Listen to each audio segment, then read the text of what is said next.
Hello everyone, मैं वैशाली वानखेड़े। आज हम देखने वाले हैं कक्षा 9वीं का मैथ्स 1 का लेसन नंबर 2 वास्तविक संख्याएं। अभी संख्याओं के बारे में हमने 8वीं कक्षा में देखा है। जैसे n मतलब प्राकृत संख्याओं का समुच्चय, नेचुरल नंबर्स, वो n अक्षर से दर्शाते हैं और उसमें सभी धन नंबर्स 1 2 3 4 इनका उपयोग किया जाता है। वो अनंत तक है। जो संख्याएं हम वस्तुएं गिनने के लिए जिन संख्याओं का हम उपयोग करते हैं वो प्राकृत संख्या में आता है। 1 2 3 4 5 अनंत तक ऐसे धन संख्याएं ये नेचुरल नंबर्स मतलब प्राकृत संख्या में आते हैं। W मतलब पूर्ण संख्याओं का समुच्चय। अभी संख्याएं पूर्ण होने के लिए जीरो की भी आवश्यकता होती है, इसीलिए अगर प्राकृत संख्या में जीरो मिलाएंगे, क्योंकि अगर जीरो नहीं रहेगा तो 100 10 100 1000 लाख ये संख्याएं नहीं होती। तो संख्याएं पूर्ण होने के लिए 0 1 2 3 4 ऐसे अनंत तक धन संख्याएं ये होल नंबर मतलब पूर्ण संख्या उनका समुच्चय में आता है। संख्या बाद में है आई मतलब पूर्णांक संख्या जिसे इंटीजर्स बोलते हैं, इसीलिए आई अक्षर से दर्शाते हैं। उसमें सभी ऋण नंबर्स, सभी धन नंबर्स और जीरो इसका समावेश होता है जो हम संख्या रेखा पर दर्शाते हैं। क्यू मतलब परिमेय संख्याओं का समुच्चय जिसमें अंश और हर में व्यक्त कर सकते हैं। ऐसे p बटे क्यू मतलब p अंश है और q हर है। ऐसे रूप में जो संख्याएं हम व्यक्त कर सकते हैं उन्हें परिमेय संख्याओं का परिमेय संख्या कहते हैं। इसमें p और q यह पूर्णांक संख्या का समुच्चय है और q is not equal to zero मतलब हर जीरो नहीं होना चाहिए। इसका भी कारण मैंने लास्ट वीडियो में बोला था आपको। क्यों मतलब अगर हर जीरो रहेगा तो अर्थहीन हो जाएगा। जैसे हम एक एग्जाम्पल लेते हैं, हमारा परीक्षा 40 नंबर का समझो पेपर है तो 40 में से जीरो मिलता है लेकिन जीरो में से 40 नहीं मिलता। मतलब जो हर है Q is not equal to zero मतलब क्यू जीरो नहीं होना चाहिए। और आर मतलब वास्तविक संख्याओं का समुच्चय। आर मतलब रियल नंबर्स, वास्तविक संख्या है और ये सबसे बड़ा घटक है जो इसमें सभी ऊपर के सभी जो समुच्चय है ये वास्तविक संख्या में आते हैं। अगर इसे हम वेन आकृति से दर्शाएंगे तो प्राकृत संख्या ये सबसे छोटी है, उसका थोड़ा बड़ा हिस्सा मतलब पूर्णांक संख्या है जिसका प्राकृत संख्या या घटक है उपसमुच्चय है और पूर्णांक संख्याओं का उपसमुच्चय पूर्ण संख्या है। परिमेय संख्याओं का उपसमुच्चय ये पूर्णांक संख्या भी है, पूर्ण संख्या भी है, प्राकृत संख्या भी है। और इन सबको मिला के मतलब परिमेय अपरिमेय पूर्णांक पूर्ण और प्राकृत इन सबको मिला के जो बड़ा विश्व समुच्चय है वो है वास्तविक संख्या है। मतलब वास्तविक संख्या जैसे दादाजी है, घर का मुखिया है, उसके ये सभी अन्य छोटे छोटे घटक है।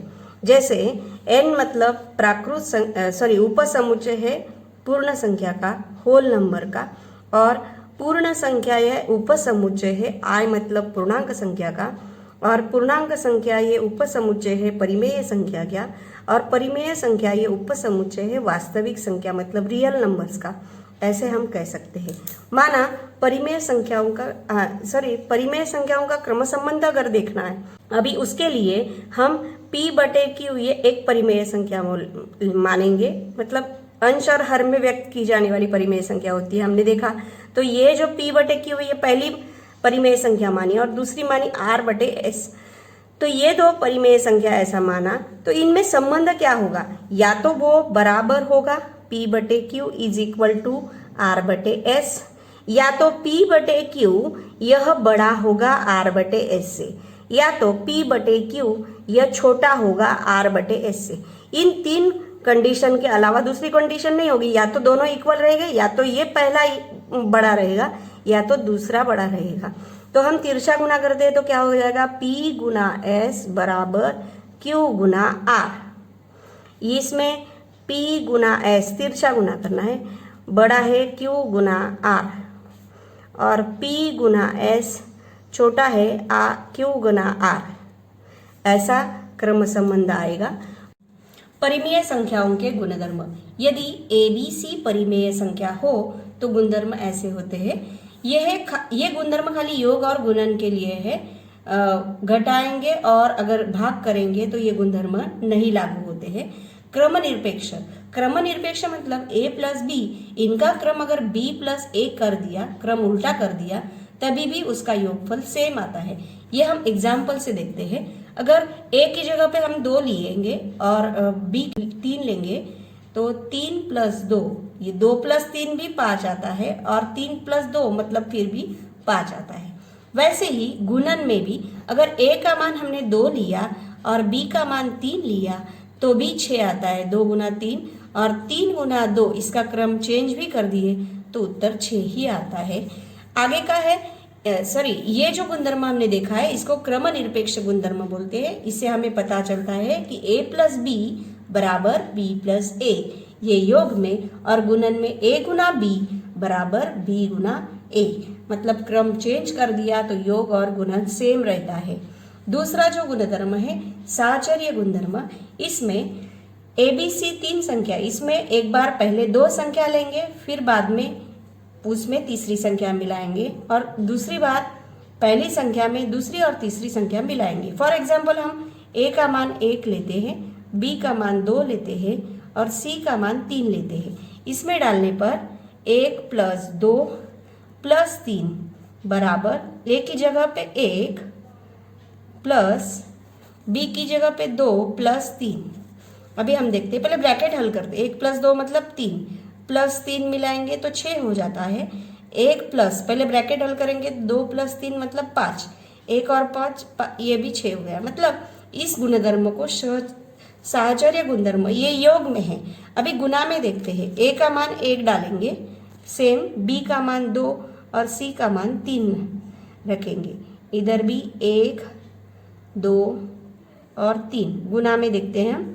1 गुना 3 गुना 2 गुना 3, पहले ब्रैकेट हल करते 6 आता है। 1 गुना 2 2 गुना 3, तो 2 गुना 3 मतलब 6, 6 एकम 6, मतलब राइट साइड और लेफ्ट साइड सेम आया। ये जो गुणधर्म है इसको साहचर्य गुणधर्म बोलते हैं।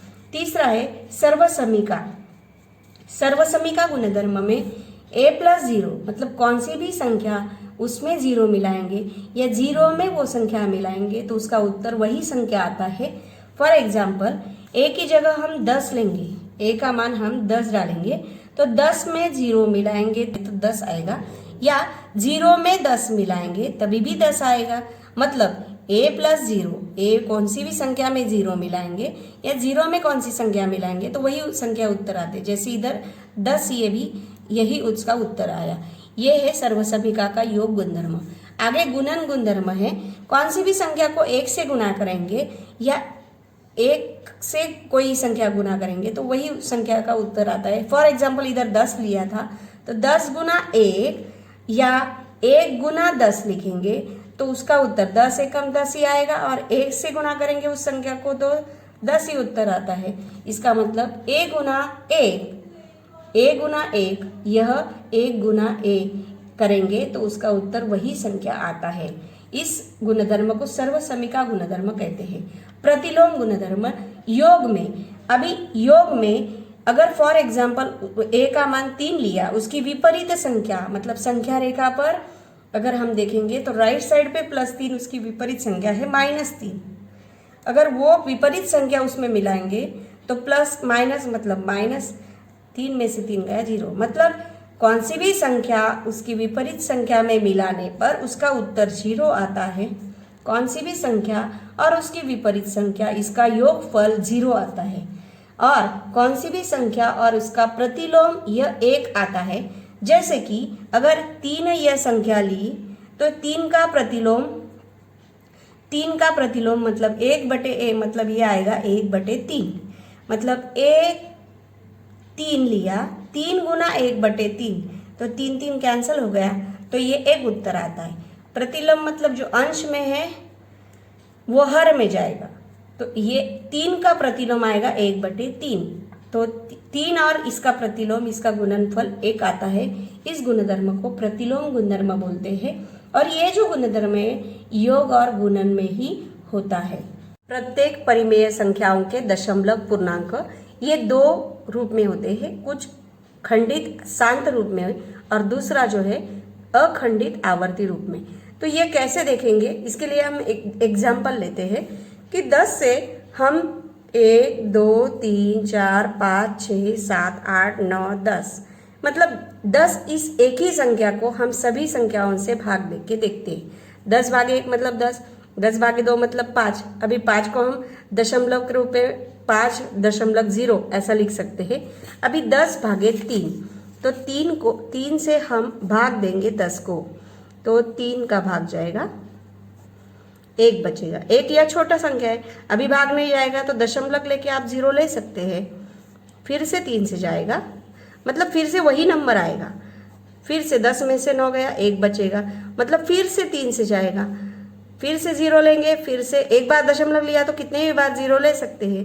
फिर से 1 आया, मतलब ये उसका उत्तर है। ये जो है आवर्ती रूप में आया, 3.3 आवर्ती। अभी हम चौथा सवाल लेते हैं, 10 भागे 4। अभी इसको भाग छोटा कर सकते हैं, एक ही पहाड़े से भाग जाता है। 5 भागे 2, इसको अगर भाग देंगे, 1 बचा, दशमलव लिया, 0 ले गया। यहाँ पे उसका पूर्ण भाग की संक्रिया पूर्ण हो रही है, उसका उत्तर 2.5 आया, 2.5। मतलब ये हो गया खंडित या शांत बोलते हैं, जो खत्म होता है, और ये जो है बढ़ता ही रहा है, इसको आवर्ती या अखंडित रूप बोलते हैं। आगे है 10 भागे 5, 5 से भाग देंगे तो 2 आएगा। इसको छोटा करने के लिए हम 2 से भाग देंगे, 5 भागे 3, मतलब अगर 3 से भाग देंगे 5 को तो 3, 1 से भाग गया, 2 बचा, दशमलव लिया तो 0 ले सकते हैं। फिर से 2 आया, फिर से एक बार दशमलव लिया तो आप 0 ले सकते हैं। फिर से 2 आएगा, मतलब ये 1.6 आवर्ती हो जाएगा, मतलब बार बार आ रहा है। यही फिर से 0 लेंगे, फिर से वही 6 का भाग जाएगा, मतलब ये कभी खत्म नहीं होगा, आवर्ती रहेगा। जैसे ये ऊपर का सवाल था, सेम इसी प्रकार 1.6 आवर्ती हो गया। ये 1.6 आवर्ती, ये जो चिन्ह है आवर्ती मतलब बार बार आ रहा है ये नंबर, ऐसा दर्शाता है। आगे 7वां सवाल है, 7 से भाग देंगे 10 को, बचेगा 3, दशमलव लेंगे, 0 लेंगे, 28, 2 बचा, 0 लेंगे, 2 से भाग देंगे, 6 बचा, एक बार दशमलव लिया तो 0 ले सकते, 8 से भाग देंगे, 4 बचा, एक बार 0 और लेंगे, 35, 5 बचा, 0 लिया, फिर से 7 7 7 49, 1 बचा, फिर से 0 लेंगे, 7 एकम 7 बचा, 3। मतलब ये जो ऊपर का 10 था शुरू का, ये फिर से 10 आया, मतलब यहाँ से फिर से उसका पुनरावृत्ति होगा। पुनरावृत्ति मतलब ये जो है बार बार आएगा, तो इसका उत्तर आएगा 1.242857, मतलब इससे उसका पुनरावृत्ति होगा। उसका उत्तर लिखते हैं 1.42851। अभी इसको एक ही पहाड़े में जाता है तो भाग देंगे हम,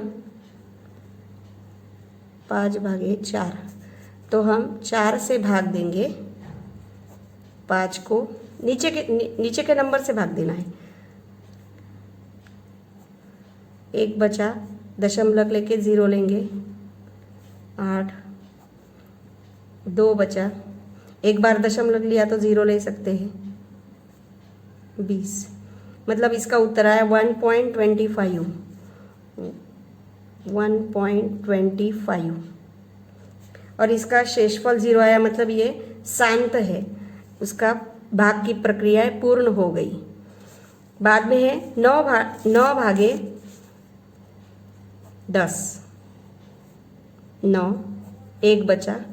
अभी दशमलव लेके फिर से 0 लेंगे तो ऊपर का ही नंबर आएगा, मतलब फिर से 1 से भाग जाएगा, 1 बचेगा, फिर से 1 से भाग जाएगा, फिर से यही बार बार रिपीट होगा। इसका मतलब इसका उत्तर जो है 1.1 आवर्ती है, क्योंकि 1.11 ऐसा ही आता जाएगा ये। अभी 10 भागे 10 मतलब फिर से ये 1 ही आएगा। ये जो उदाहरण है इससे हमें पता चलता है कि ये शांत कौन से हैं, मतलब ये खंडित कौन से हैं। खंडित मतलब यहाँ से देखते हैं, ये खंडित है मतलब भाग पूर्ण गया, ये जो है पूर्ण भाग गया, ये आवर्ती है। बाद में ये जो है वो भी खंडित है, पूर्ण भाग गया, बढ़ा नहीं, ये भी खंडित है, ये आवर्ती है, ये भी आवर्ती है, ये खंडित है, ये भी आवर्ती है, और ये भी खंडित। मतलब ये अगर उदाहरण देखते हैं तो जिसके हर में, इसके भी हर में 2 है, इसके हर में 2 है, इसके हर में 4 है, 4 को हम 2 गुना 2 लिख सकते हैं, मतलब 2 ये उसके हर में गुणनखंड है।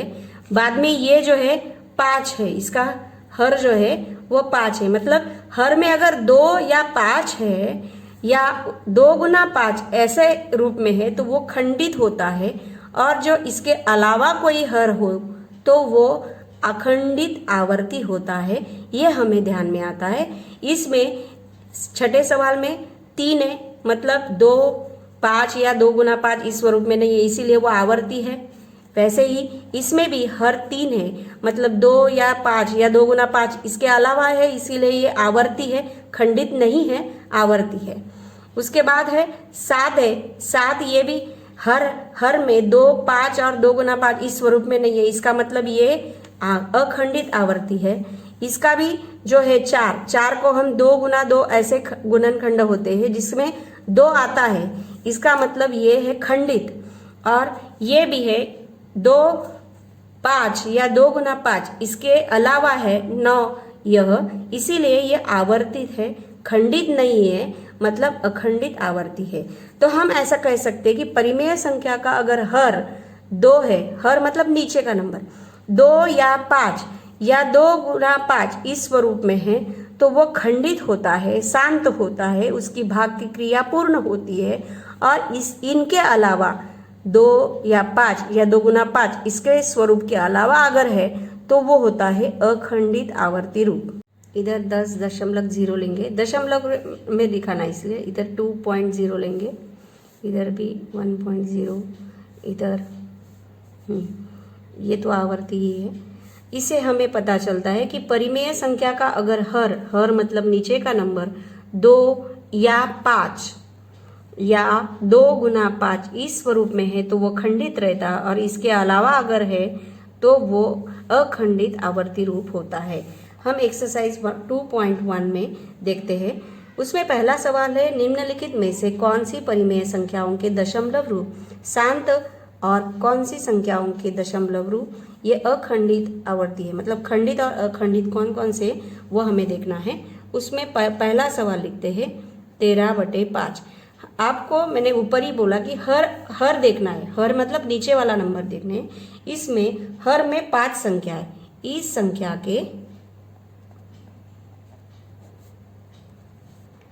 हर में 5 है, इसीलिए वो खंडित होगा। अतः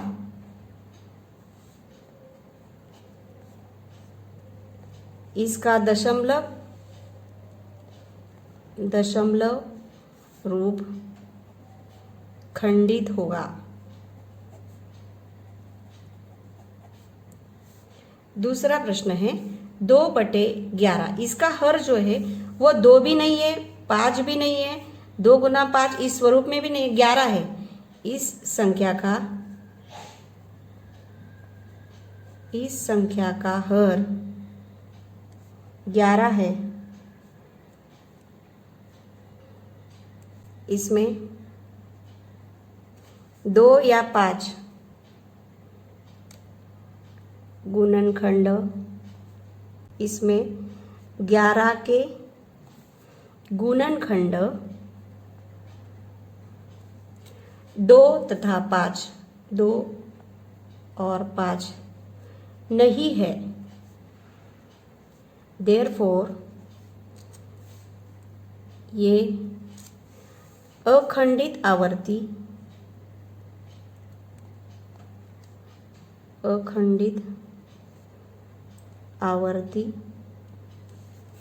होगा। मतलब इसका दशमलव रूप, ये दशमलव रूप, इसका दशमलव रूप ये अखंडित आवर्ती होगा।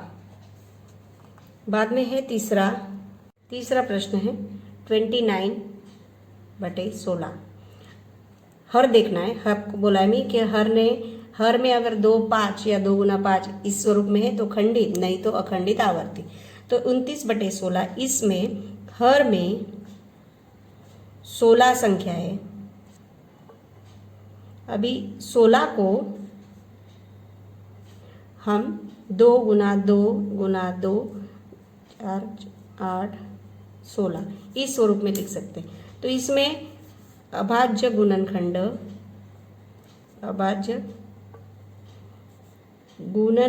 में हर के अभाज्य गुणनखंड में 2 यह अंक आ रहा है, बार बार 2 है, इसीलिए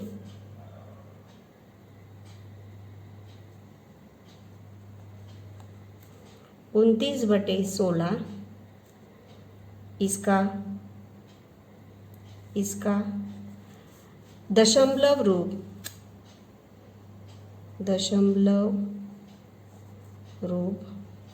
अभी 2 अगर है तो वो खंडित होता है, दशमलव रूप खंडित होगा। खंडित, ये अखंडित, पहला भी खंडित। चौथा है 17/125।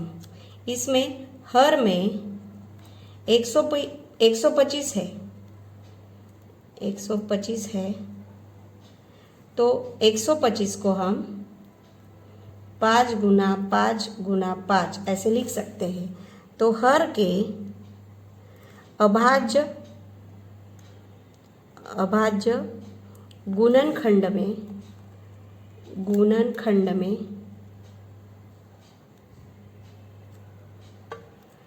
खाली 5 ये नंबर है, बार बार है लेकिन 5 ही है, 5 है। देयरफॉर ये जो 17/125 है, इसका दशमलव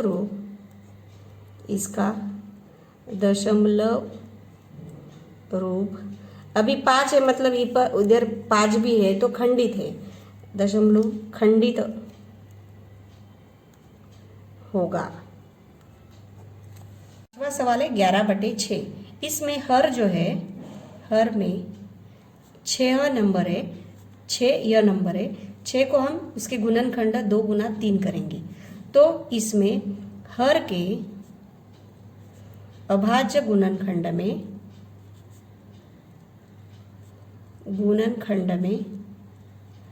2 गुना 3 है।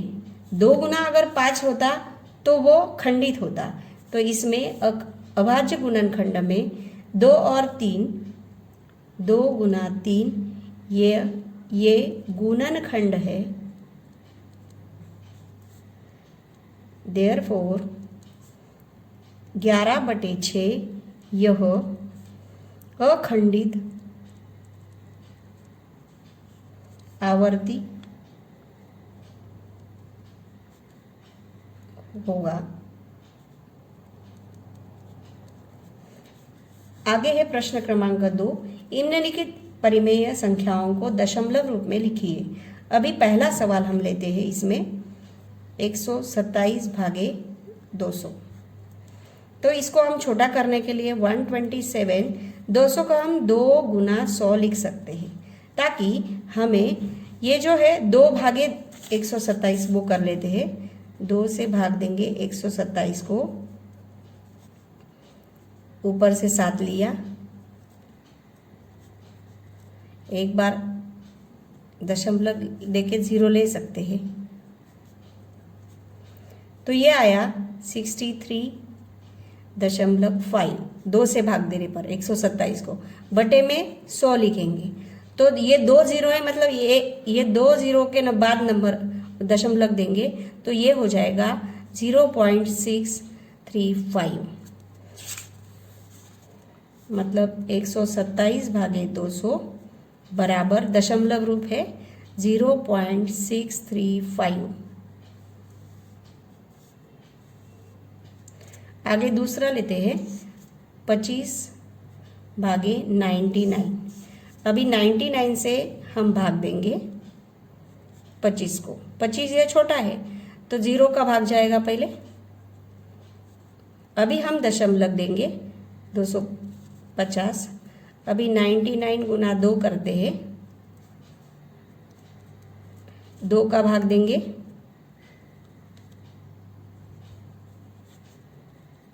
इसमें से 2 बचा, इधर 4, 5 बचा, ऊपर 0 लेंगे, 5 से भाग देंगे,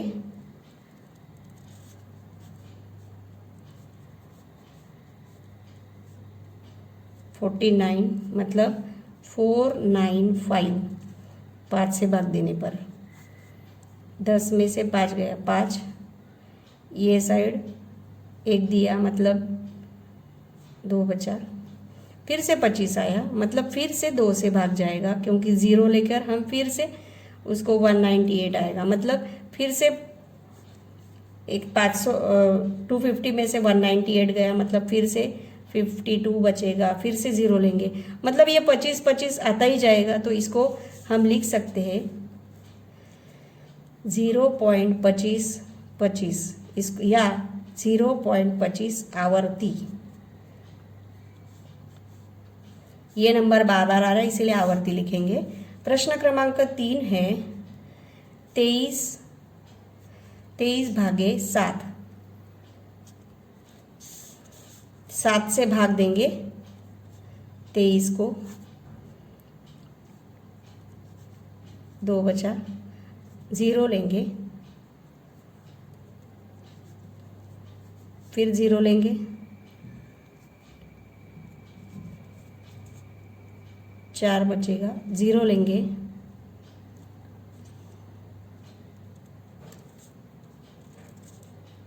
5 बचा, फिर से 0 लेंगे, 1 बचा, फिर से 0 लेंगे, फिर से 10 में से 7 गया 3, फिर से 0 लेंगे, ये 3 मैं इधर लिखती हूँ,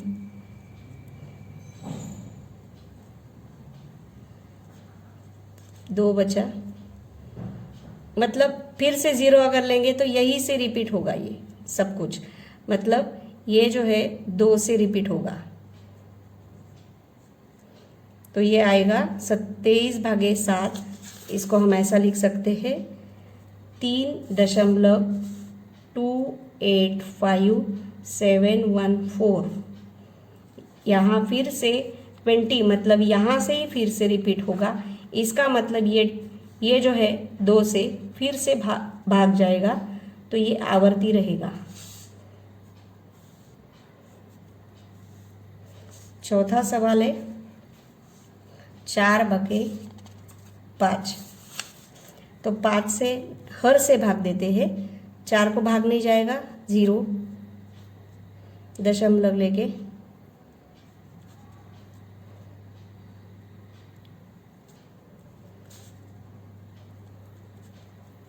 0.8।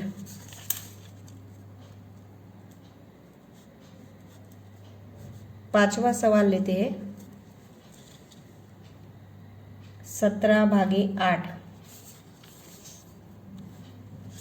नीचे के नंबर से भाग देंगे, 16, 1 बचा, दशमलव लेंगे तो 0 ले सकते, 8, 2 बचा, फिर से 0 लेंगे,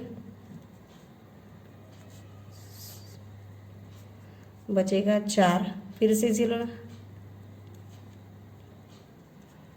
तो ये आएगा 0, इसका शेषफल 0 आएगा, ये खंडित है, उसका उत्तर है 2.125। 2.125। पांचवा सवाल हो गया। प्रश्न क्रमांक 3 है, निम्नलिखित परिमेय संख्याओं को P/Q इस स्वरूप में लिखना है। अभी P/Q इस स्वरूप में लिखने के लिए हमें दिया है 0.6 आवर्ती। तो इसका अर्थ हो गया ये जो 6 है वो बार बार आ रहा है। इसको समीकरण नंबर 1 देंगे। अभी ये जो है दशमलव के पहले एक नंबर है, अगर एक नंबर है तो 10 से गुना करेंगे, अगर दशमलव के राइट साइड पर 2 नंबर है तो 2 0 1 के ऊपर मतलब 100 से गुना करेंगे, अगर दशमलव के राइट साइड पर 3 नंबर है तो 1 के ऊपर 3 0 मतलब 1000 से गुना करेंगे। अभी इस सवाल में दशमलव के राइट साइड एक ही नंबर है, इसीलिए 10 से दोनों पक्ष में गुना करेंगे। P/Q बराबर 10 से गुना करेंगे इसको 0.66 आवर्ती। इसको समीकरण नंबर 2। अभी समीकरण 2 में से एक समीकरण घटाना है, समीकरण 2 माइनस 1।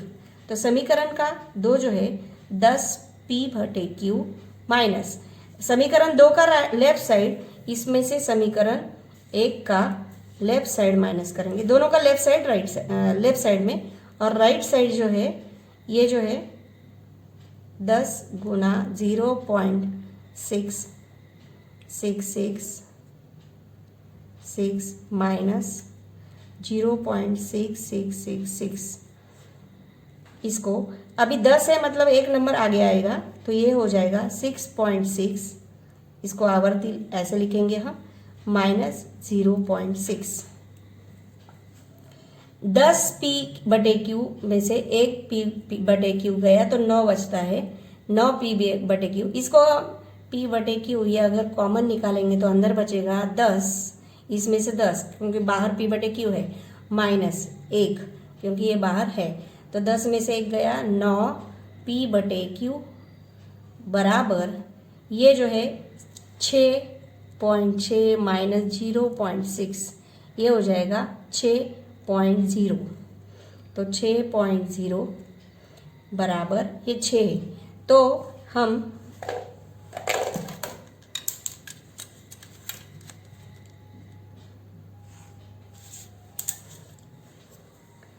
नौ P/Q बराबर 6, तो P/Q ये अंश में है, दूसरी साइड जाएगा तो हर में आएगा, तो ये 6/9, या इसको अगर भाग एक ही पहाड़े से जाता है तो हम ऐसे भी लिख सकते हैं, 3 से भाग जाएगा, मतलब P/Q बराबर 6/9 या 2/3, ऐसा भी आप लिख सकते हो।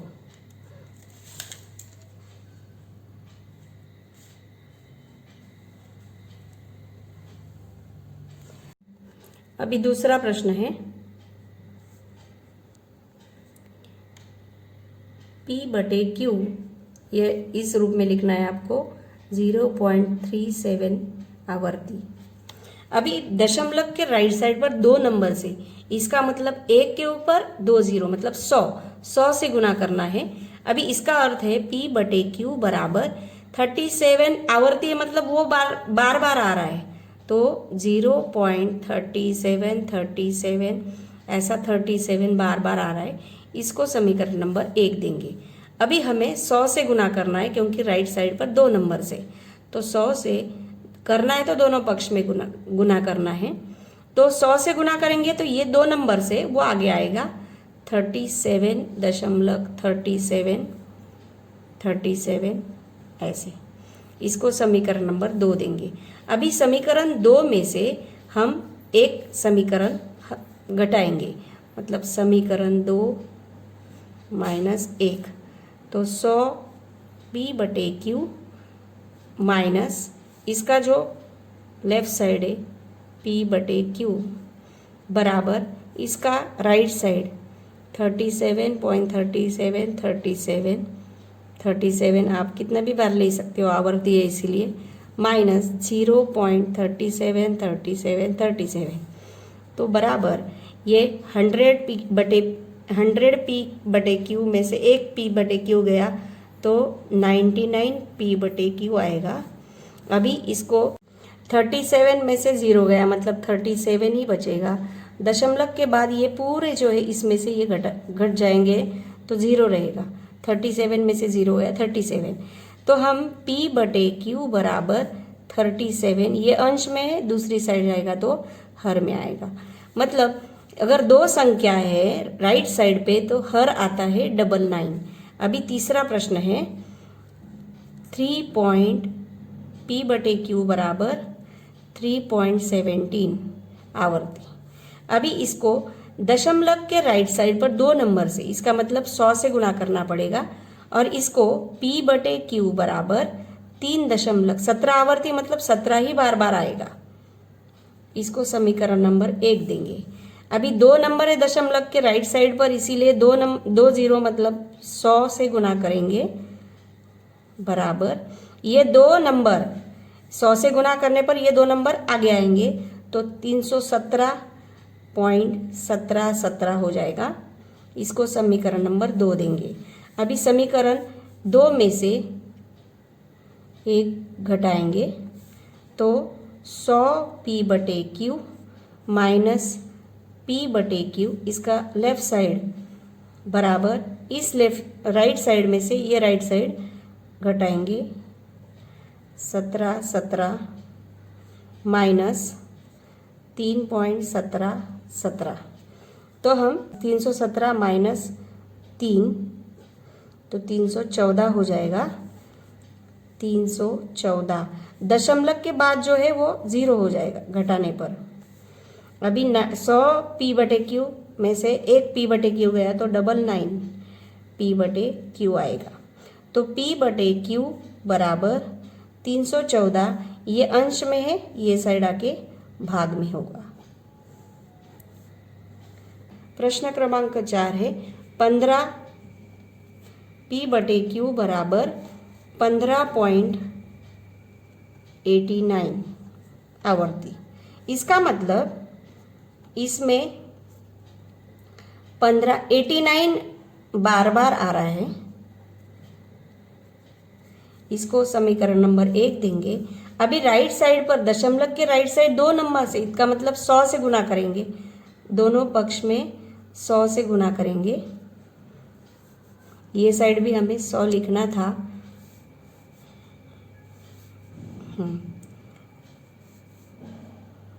गुना करने पर ही आया ये, सॉरी।